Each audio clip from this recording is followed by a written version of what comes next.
This is how to create a page-turning animation presentation in PowerPoint. Start by inserting an open book image onto your first slide and make sure it covers the entire slide. I'll show you how to download this one at the end.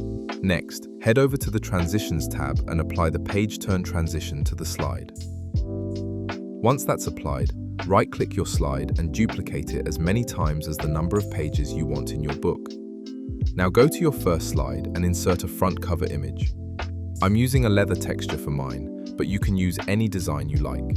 Place it over the entire right-hand page and stretch or crop it if needed, so it fully covers that side. Now remove the page image.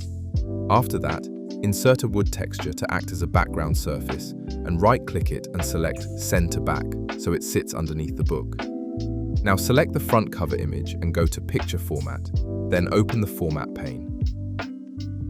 Click on the Effects icon, open the shadow settings, and increase the size slightly while adjusting the blur until the shadow looks soft and natural.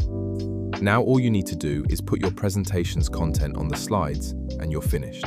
If you want to download the exact images and slides I used, head to my website using the link in the description and grab them from the PowerPoint page.